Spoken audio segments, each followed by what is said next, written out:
Welcome back to the Secondhand Club. My name is Gregory, and in today's video it launches the start of a series talking about the releases of Watches and Wonders, the 2022 edition, and I'm very excited to start this series with one of my favorite releases of the show, the Tudor Black Bay Pro. Let's get into it.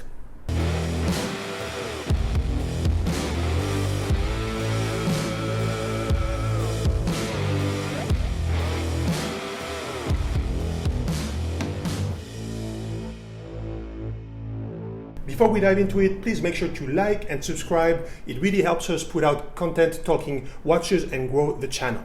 Don't hesitate also to follow us on Instagram, where we post daily watch content, and visit our website, thesecondhandclub.com, if you're on the market to buy or sell your timepiece.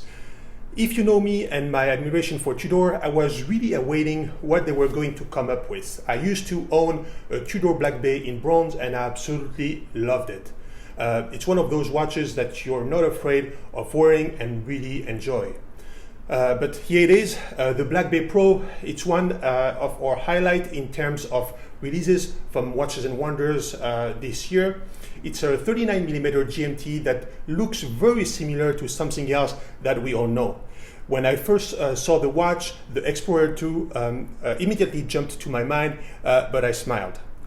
I smiled because I think that the execution from the Tudor on this GMT really brings their own touch and enough changes to really make it look like a Tudor.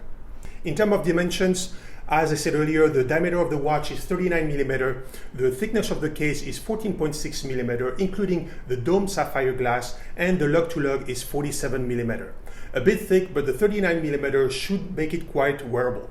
The lug width is 20mm, so you won't have any problems finding a great third-party strap to match this timepiece.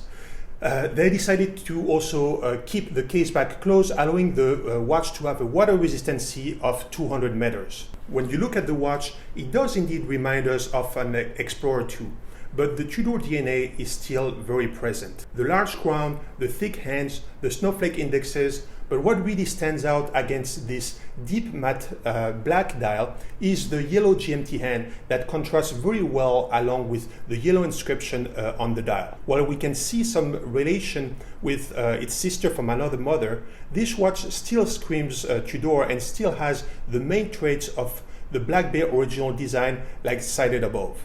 The watch comes in three different combinations, either on a stainless bracelet, which has a redesigned clasp with a Tudor fit macro adjustment system, a fabric strap, or the good old Tudor NATO strap that matches the color codes of the watch, black and yellow. As many of the other Tudor, what makes Tudor a great watch is that they are always so easy to read. This example is very legible on top of being a great looking timepiece. I personally already have placed an order for this watch on a fabric strap and can't wait until it arrives. I really think it's a fabulous, simple timepiece that does the job of vintage vibe mixed with modern elements. When we compare the Black Bay Pro to the standard Black Bay GMT, the Black Bay Pro is just slightly thinner. We're talking about a few tenths of a millimeter and 3mm shorter lug to lug. If you always wanted to get a Tudor but in a smaller configuration, you should definitely consider this model. I will do a full review of this watch when it lands in Miami and I have it in hand. In terms of technicality, the Black Bay Pro comes with the same in-house movement as the Black Bay GMT, the automatic in-house caliber MT5652.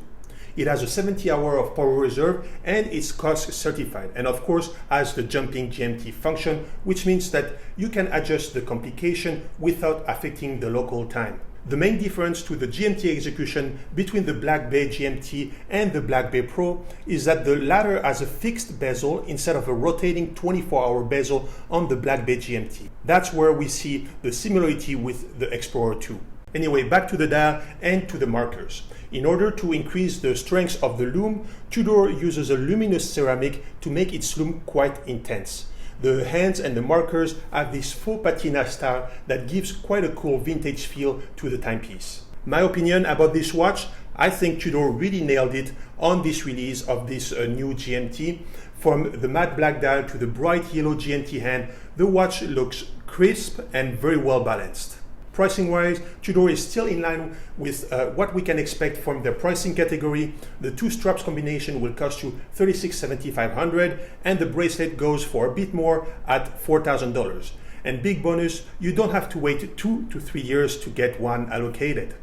This wraps it up for today and our discussion of the release of the Black Bay Pro. Let me know in the comments down below what you think about the new release from Tudor. We release videos talking watches every week. As usual, please make sure to like, comment and subscribe. It really brings a lot of support to our channel. Have a great day and see you in the next episode.